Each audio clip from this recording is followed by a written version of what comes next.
like 200 and some $1,000.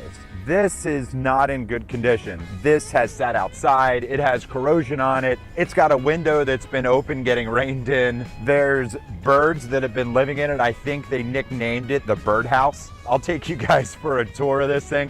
I haven't looked at it yet because I wanted to look at it first with you guys. If you can't tell, I'm really excited about it just because it's probably gonna be the toughest task I've had yet because it's an airplane. Who knows? I mean, I know a little bit about airplanes, but I figure it's got spark plugs, it needs air, it needs fuel, and it needs compression. I have that. So let's take a look at this and see what we can do. This airplane having these twin 520 cubic inch turbocharged engines, I don't know how fast it actually is or was, but it's a good size. I think it's like an 8-passenger airplane. I mean, it's got de-icing on the wings. It's got de-icing on the props as well. It's got, like I said, I mean, if you can see, lots of bird droppings all over this thing. If you look down in here, there's been birds living inside of every cavern, every crevice of this thing. So hopefully there wasn't anything chewing on any of the wires or anything like that.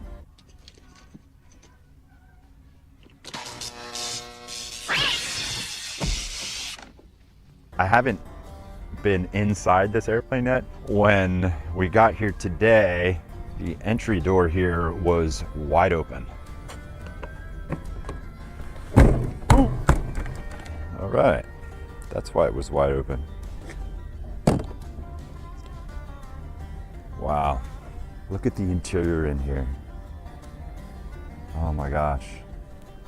It literally smells like a chicken house in here.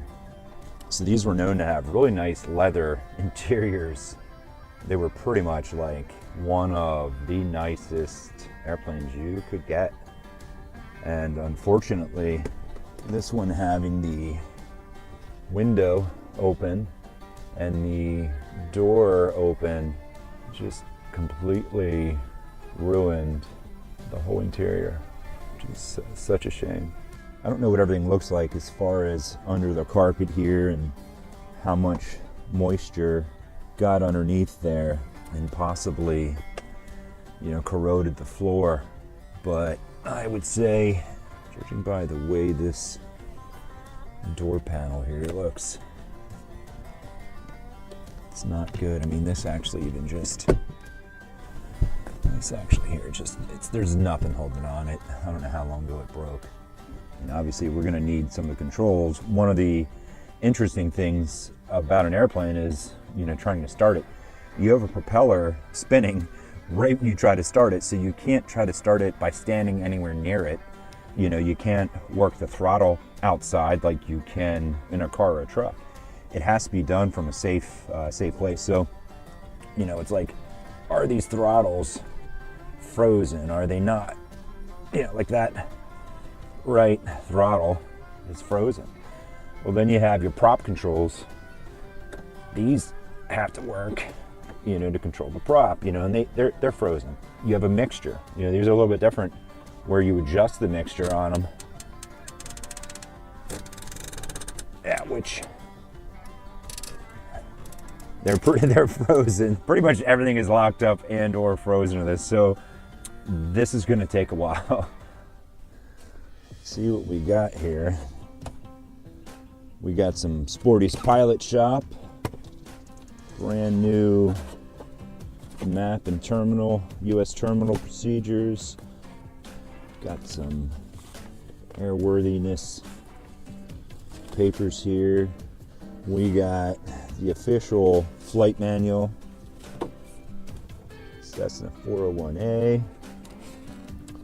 Got the registration. Got a tow bar, which that's always good. A little bit of an old hat here. I'm still waiting for something to jump out at me. Empty. Yeah, a lot of the areas around the door here are moldy. So it'll be interesting to get the carpet out of here. Maybe do a video. We can take all this stuff out of here. Let me know if you guys want to see that. We could take all the stuff out of here and, you know, try to clean it up even. So here's some headphones.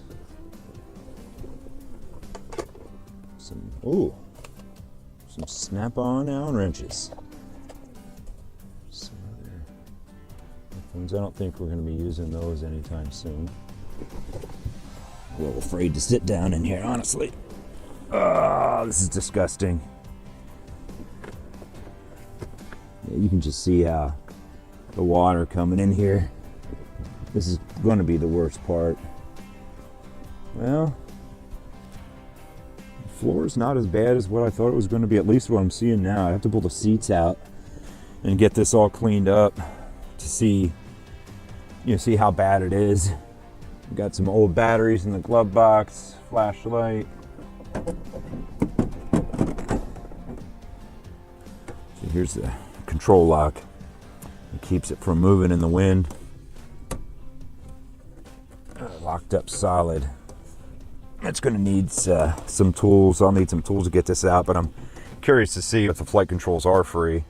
It has some really cool features. I mean, this is electric trim. Anybody who's ever flown knows that having the electric trim is really cool.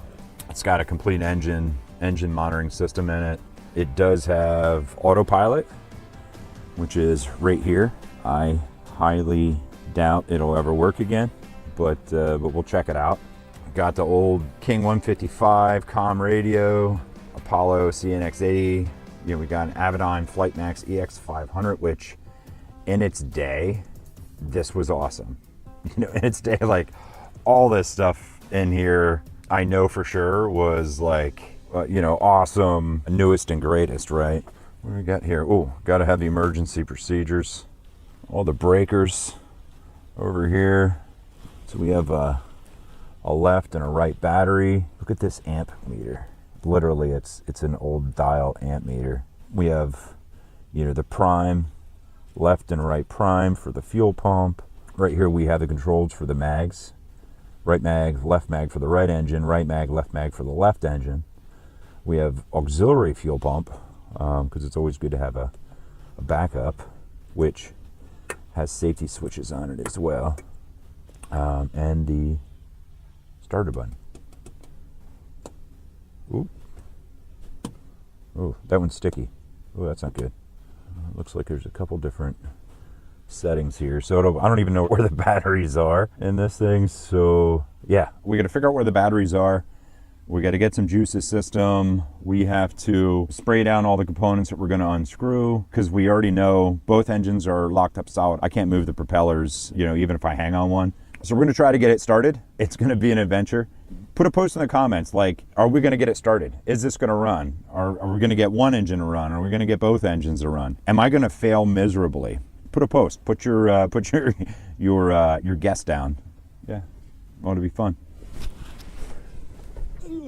Ever since I've talked about this thing, I've wondered, you know, what it looks like under these engine cowlings.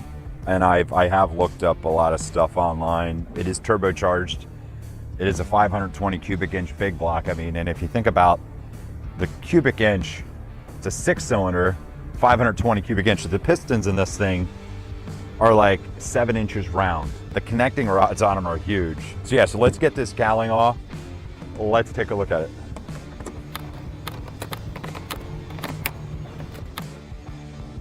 Wow.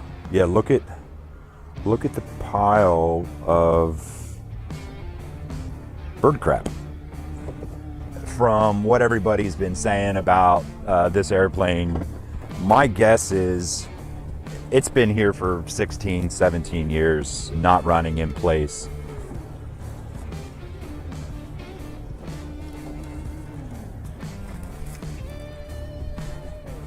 This is so disgusting.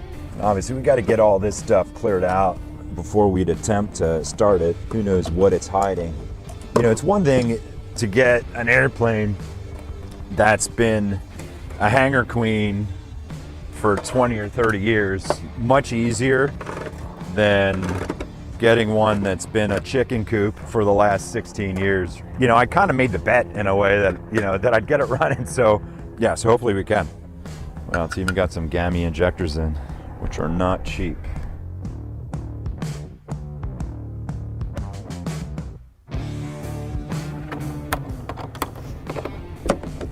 Probably should have wiped all the bird poop off at first, you know it.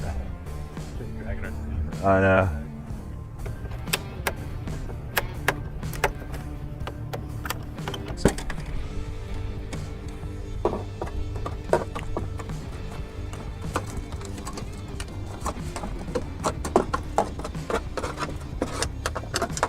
Yes, this is all bird droppings. So we get to work on bird droppings today. Probably wondering what we're done with their home. You guys are taking my apartment. Right. It's like, ooh, there's people here. Ooh. Ooh, it's moving a tiny little bit.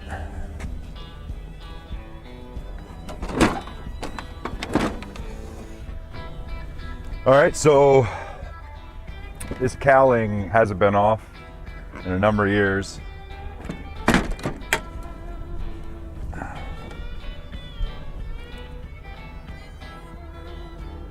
Yeah, this doesn't look good.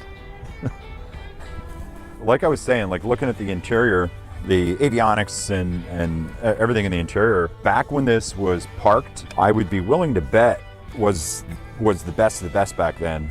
And the really cool thing, this is the first time I've seen a turbocharged airplane engine. So it's literally got a big old turbo on here, which anything with a turbocharger or a supercharger is extra cool.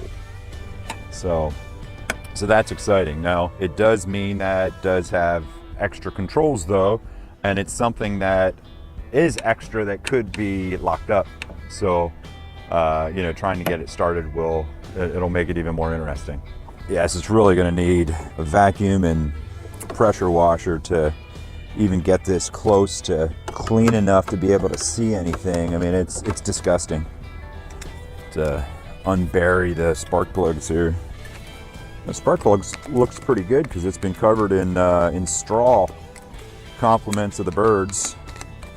Some of the cylinders have been sealed off for the most part just because the valves would be closed depending on what part of the stroke they're on, but I think it's probably going to be 4 out of the 6 are going to be somewhat open. 1 or 2 of the cylinders, the valves were completely open, and these are really simple exhaust systems that they're open. So literally it's just been open to the air, moisture's going to be in there. Those are usually going to be the ones that rust the most. So luckily this is a Continental engine and not a Lycoming. Continentals have the cam down in closer to the oil pan. It's actually in the oil pretty much. So those cams stay lubricated even if it's sitting, oil staying on them. The Lycomings sit up higher. So they'll get rusted when they sit for a long time. They'll get spalling. You have to split the case. Basically, you got to rebuild the whole engine because the cam gets some rust on it. On these, it wouldn't be the case, but these Continental cylinders, from what I understand, have a couple more issues than the Lycomings do. You know, so we'll see what these look like. I did bring my bore scope with so we can get down inside these cylinders after we get the plugs out and see what they look like. I could bypass a lot of systems on this engine just to get it started because it is a magneto ignition, and there's 2 of them on an airplane for redundancy, just in case one goes out, your engine doesn't go out. When your engines go out in the airplane, it's a bad thing. So really, as long as you have a ground wire that you can control for safety to shut these off, you can literally find the starter solenoid, which is going to be somewhere around here. You can literally just power it up from here if you wanted to, and you could start this up without going through the whole airplane system, as long as you have a remote ground somewhere to shut it off, and as long as everything's out of the way. One of these props spinning at spinning period. I mean, they're metal. They're like a knife. You don't want to get in their way. And also too, once they fire up, you know, it's what makes them move. So, you know, this airplane has really flat tires, but we are also going to have to chalk the tires, tie it off, make sure it's good because we want to be safe. So, oh my God. What did I get myself into? These have dual spark plugs. So you have plugs up top, goes to one mag, and then the other mag, like they swap top and bottom. So 6 cylinders, there's 12 spark plugs. We're gonna have to pull all these plugs out because we're gonna have to clean the plugs. Obviously, we're going to have to check the cylinders, see how much rust is in there. I'm really curious too. We'll have to make sure the air intakes are clear. Chances are the injectors here, they're gonna be clogged. We're gonna have to check the fuel tanks because chances are there's a ton of water in there, just from sitting. At least there's not as much stuff to clean out on this side. It's frozen solid. Yeah, the linkage is frozen solid, which that's not good either. All right, so we pretty much got most of that stuff unburied. We'll get our lubricant out, our penetrating oil, and we'll get those all loosened up so we can check the cylinders out.